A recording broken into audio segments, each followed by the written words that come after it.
Welcome to our channel 5 classes. Previous video lecture में हमने question number 30 तक solve कर लिए थे। आज हम आगे की प्रॉब्लम सॉल्व करेंगे। तो देखिए problem 31। A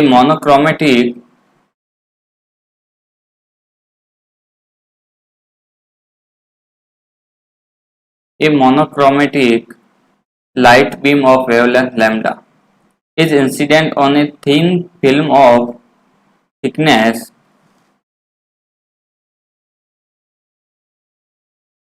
A and refractive index n. The condition for maximum transmission and minimum reflection is। देखिए लैम्डा तरंगदैर्ध्य की एक वर्णीय प्रकाशपुंज एक पतली फिल्म पर आपतित है। फिल्म की मोटाई a तथा इसका अपवर्तनांक n है। सर्वाधिक पारगमन व न्यूनतम परावर्तन की परिस्थिति है। तो देखिए इस कंडीशन को जो सेटिस्फाई करती है वो इक्वेशन कौन सी है, आपको ये बतानी है कि the condition for maximum transmission and minimum reflection. ठीक है, तो देखिए इसमें जो कंडीशन फॉलो होगी वो ये है 2an cos theta r equal to n lambda. ठीक है, वेयर n इज क्या है, integer, and theta is angle of refraction.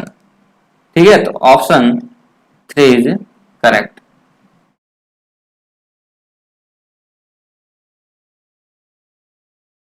Next problem देखिए, a damped oscillator is undergoing forced oscillation. The frequencies for which amplitude and velocity will be maximum are respectively। देखिए a damped oscillator is undergoing forced oscillation है। The frequency for which amplitude and velocity will be maximum, आपको वो frequency बतानी है जिस पर amplitude और velocity दोनों क्या हो, मैक्सिमम आर रेस्पेक्टिवली। ये ऑप्शन दे रखे। हियर W नॉट या omega naught is it's natural undamped angular frequency.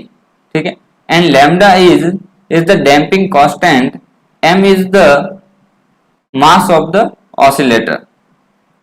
एक अवमंदित दोलक प्रमोदित दोलन कर रहा है। वे आवृत्तियां जिनके लिए इसका आयाम व वेग सर्वाधिक होंगे। ठीक है, तो देखिए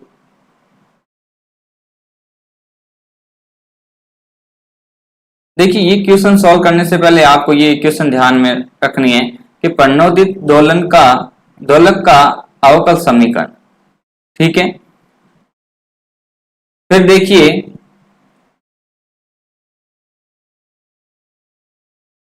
फिर हमने क्या किया, लैम्डा अपॉन m को 2r माना, k अपॉन m को ओमेगा नॉट का square f not upon m equal to f not. ठीक है, वापस यही हमने क्या किया, इसी कांस्टेंट मान रख दिए। ठीक है, ये अब हमारे पास क्या आ गई, जनरल इक्वेशन आ गई। ठीक है, प्रणोदित दोलक का अवकल समीकरण। अब देखिए हमें पूछा है मैक्सिमम एम्पलीट्यूड। ठीक है,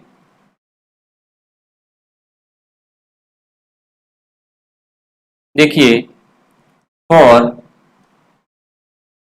मैक्सिमम एम्पलीट्यूड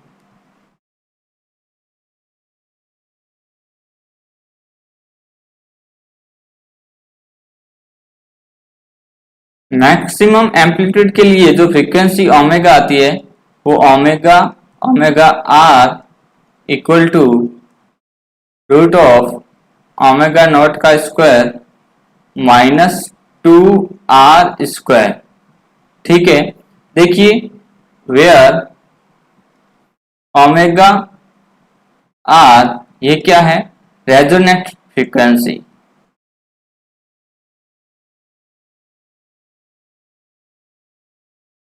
ठीक है, अब देखिए ये मैक्सिमम, ये एम्पलीट्यूड। अब ऑप्शन देखिए, ऑप्शन आपको इस तरीके से नहीं दे रखे है ना, ऑप्शन आपको किसमें दे रखे हैं, लैम्डा और एम से, यानी कि लैम्डा विम मंदन स्थिरांक और एम क्या है, दोलक का द्रव्यमान। तो देखिए आपको आर और लैम्डा एम में रिलेशन देखिए, वो आपको यहां से मिलेगा। लैम्डा अपॉन एम, देखिए lambda upon M equal to R. यहां से आर की वैल्यू निकाल दीजिए, तो देखिए आर की वैल्यू हमें मिलेगी लैम्डा अपॉन 2m।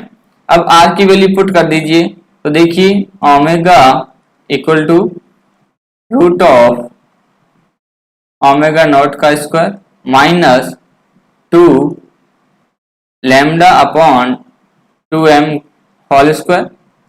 सिंप्लीफाई कर दीजिए तो देखिए क्या मिलेगा आपको, omega not square minus 2 lambda square upon 4m square. जब आप इसको सिंप्लीफाई करोगे, ठीक है, तो ये मिलेगा answer omega not square minus lambda square upon 2m square. ठीक है, देखिए तो ये आपको देखिए इसमें दो ऑप्शन दे रहा है ना, मतलब ये देखिए ऑप्शन देखिए ये और ये, ठीक है, दो तरीके से। तो देखिए फर्स्ट आपको किसमें है, आयाम का है, फर्स्ट जो आंसर है वो आयाम का है, और जो सेकंड दे रखा है वेग का। अभी हमने जो फाइंड आउट किया वो किसके लिए किया है, आयाम के लिए।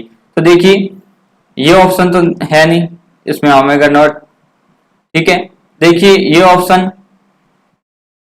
ये भी नहीं है क्योंकि आयाम मैक्सिमम ओमेगा नॉट पे नहीं है, ठीक है। तो देखिए इन दो ऑप्शन में 2 और 4 में तो मैच कर लीजिए। देखिए जो ओमेगा आर या ओमेगा, ये हमें जो मैक्सिमम फ्रीक्वेंसी मिल रही है root of omega not square minus lambda square upon 2m square. तो देखिए ऑप्शन 4 इज करेक्ट। और देखिए omega equal to omega not पर वेलोसिटी क्या होती है, मैक्सिमम होती है, ठीक है। ओमेगा बराबर ओमेगा नॉट पर वेलोसिटी क्या होगी, मैक्सिमम, ठीक है। Option 4 is correct. Next problem देखिए, the number of normal modes of vibration of O2 and CO2 molecules at normal temperature are respectively. The number of normal modes of vibration for O2 and CO2 molecules at normal temperature are respectively. ठीक है, देखिए vibration mode आपको बताने हैं O2 और CO2 में। Solution देखिए इसका, देखिए वाइब्रेशन मोड की बात हो रही है। देखिए यहाँ पे जो शेप होती है वो दो तरीके की होती है, एक तो लीनियर शेप एक होती है नॉन लीनियर, ठीक है। अब वाइब्रेशन मोड जिस लीनियर शेप में होते हैं वो है 3n-5, ठीक है।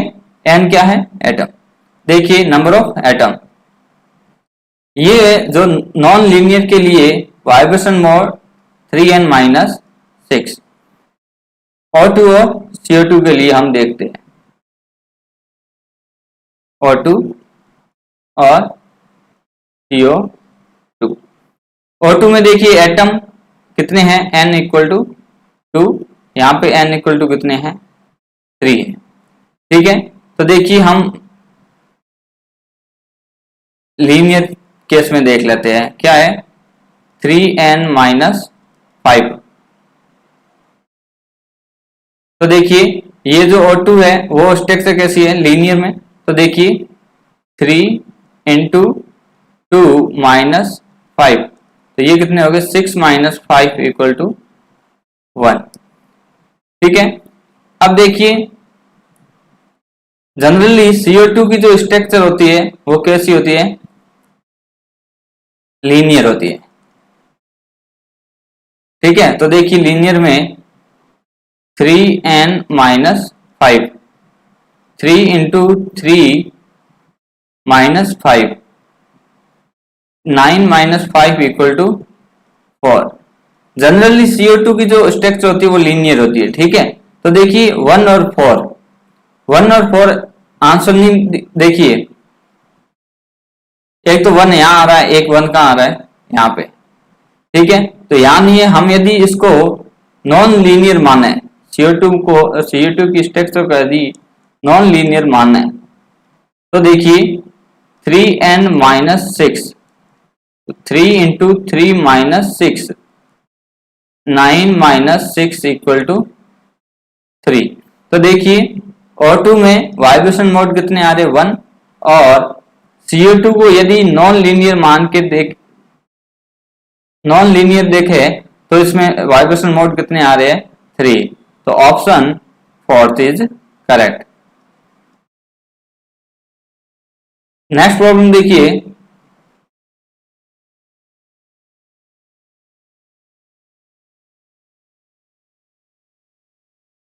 Question number 38, if the bulk modulus of water is, ये आपको वैल्यू दे रखी है बल्क मॉड्यूलस। बल्क मॉड्यूलस को हम बी से डिनोट करते हैं और के से डिनोट करते हैं ना।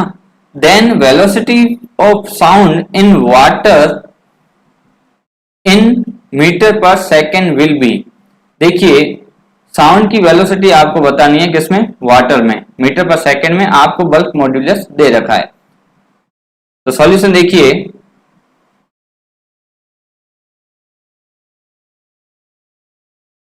सबसे पहले गिवन क्या है आपको वो लिख दीजिए। गिवन है b इक्वल टू के इक्वल टू 0.20 इंटू 10 की पावर 10 न्यूटन मीटर स्क्वायर, ठीक है। और आपको वेलोसिटी ऑफ किसकी, देखिए जल में ध्वनि का वेग ज्ञात करना है। तो देखिए वेलोसिटी आपको ज्ञात करना है।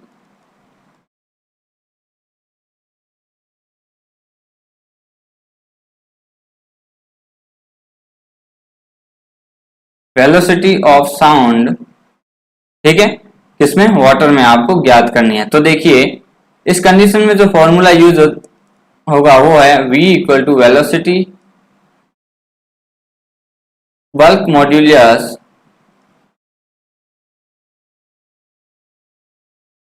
Upon density of water, density of water, ठीक है।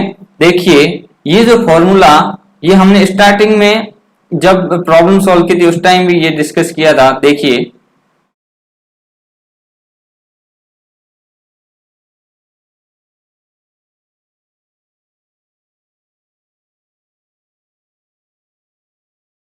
हाँ देखिए ये जब हमने प्रॉब्लम सॉल्व की थी उस टाइम हमने ये देखा। देखिए कौन सी प्रॉब्लम थी, प्रॉब्लम नंबर 2, इसी पेपर की है ना। तो देखिए इस टाइम हमने ये लिक्विड के लिए देखी थी वेलोसिटी ऑफ, देखिए साउंड की वेलोसिटी जो वाटर में है वो देखी थी कि लिक्विड में जो velocity v equal to root of B क्या है, बल्क मॉड्यूलस अपन रो, रो किसकी, डेंसिटी ऑफ वाटर, ठीक है। जो अभी हमने यही फॉर्मूला यूज लिया। तो देखिए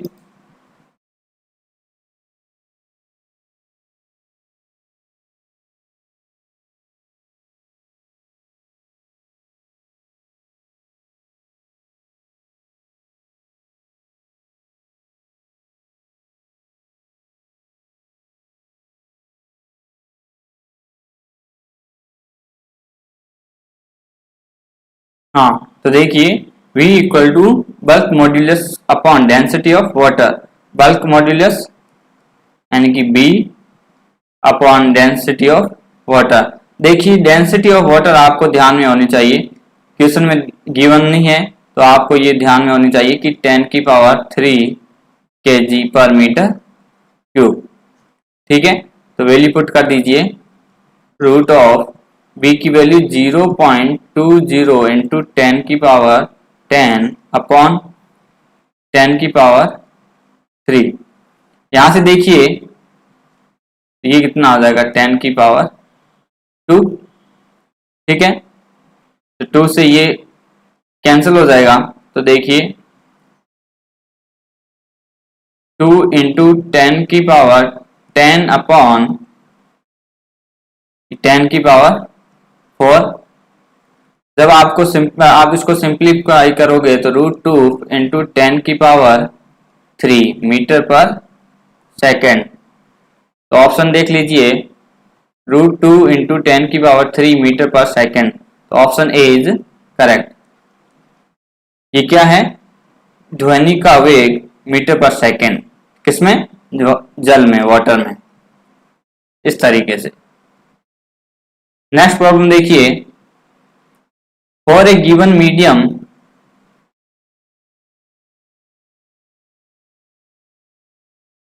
नेक्स्ट प्रॉब्लम देखिए, for a given medium the velocity for a given medium the relation between angular frequency omega and wave vector k is given as omega equal to a k square. The product of group velocity and phase velocity in the medium is equal to। देखिए ये कोई medium है, the relation between angular frequency omega and wave vector में आपको relation दे रखा है। The product of group velocity and phase velocity in the medium is equal to. तो देखिए आपको जो रिलेशन दे रखा है, सॉल्यूशन देखिए, ओमेगा फ्रीक्वेंसी दे रखी है वो ए के स्क्वायर। ठीक है, तो सबसे पहले हम फेज वेलोसिटी निकालते हैं। फेज वेलोसिटी जिसे हम किससे डिनोट करते हैं? वीपी से। तो VP equal to omega upon K. तो ओमेगा आपको फ्रीक्वेंसी दे रखी है तो ए के स्क्वायर अपॉन के। तो ये कितना आ जाएगा? ए के। फिर हम बात करते हैं ग्रुप वेलोसिटी की, जिसे हम डिनोट करते हैं वीजी से। तो देखिए VG equal to D omega upon D K. तो देखिए डी ओमेगा की वैल्यू पुट कर दीजिए ए के स्क्वायर।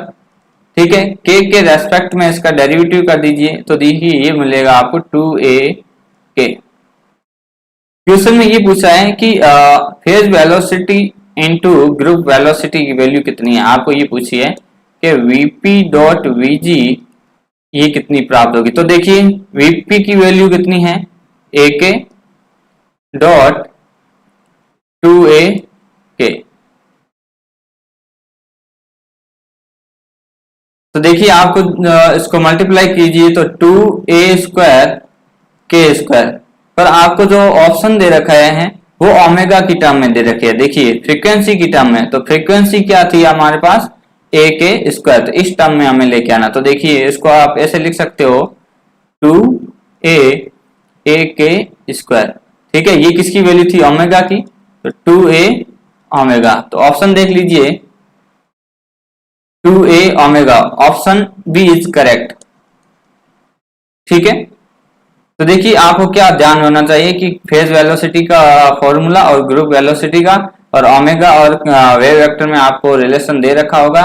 ठीक है, एक बार आप ओमेगा अपन के कर दीजिए और एक बार ओमेगा का आप के रेस्पेक्ट में डेरिवेटिव कर दीजिए, जिससे आपको वेलोसिटी ऑफ ग्रुप वेलोसिटी आपको मिल जाएगी। ठीक है, नेक्स्ट प्रॉब्लम देखिए, two metal sphere of radii 10 centimetre and 20 centimetre are charge to 20 volt.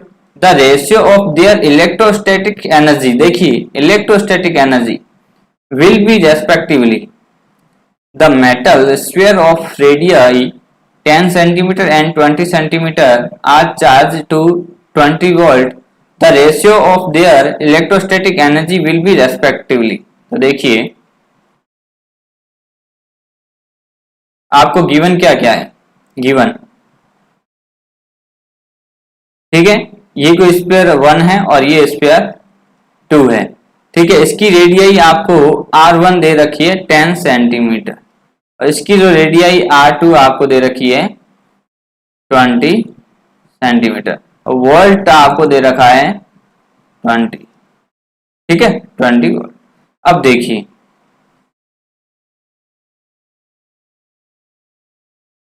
फिर आप देखिए, अब बात आती है कि इलेक्ट्रोस्टैटिक एनर्जी का फॉर्मूला क्या है, हमें क्या क्या चाहिए। तो देखिए, electrostatic energy U equal to C V square, ठीक है। अब देखिए, इसकी रेडियस अलग है, इसकी रेडियस अलग है, तो इन दोनों का कैपेसिटेंस भी क्या होगा, अलग अलग। तो देखिए, इसकी एनर्जी हम U1 मान लेते हैं, इसकी एनर्जी U2 मान लेते हैं। तो U1 कितना हो जाएगा 1/2 C1V स्क्वायर, U2 कितना हो जाएगा 1/2 C2V स्क्वायर। अब देखिए, हमें C1 और C2 ज्ञात करना है, किसके लिए, फॉर स्पेयर ऑफ रेडियस अलग अलग दे रखी उनके लिए। तो देखिए, C1 फॉर स्पेयर, फॉर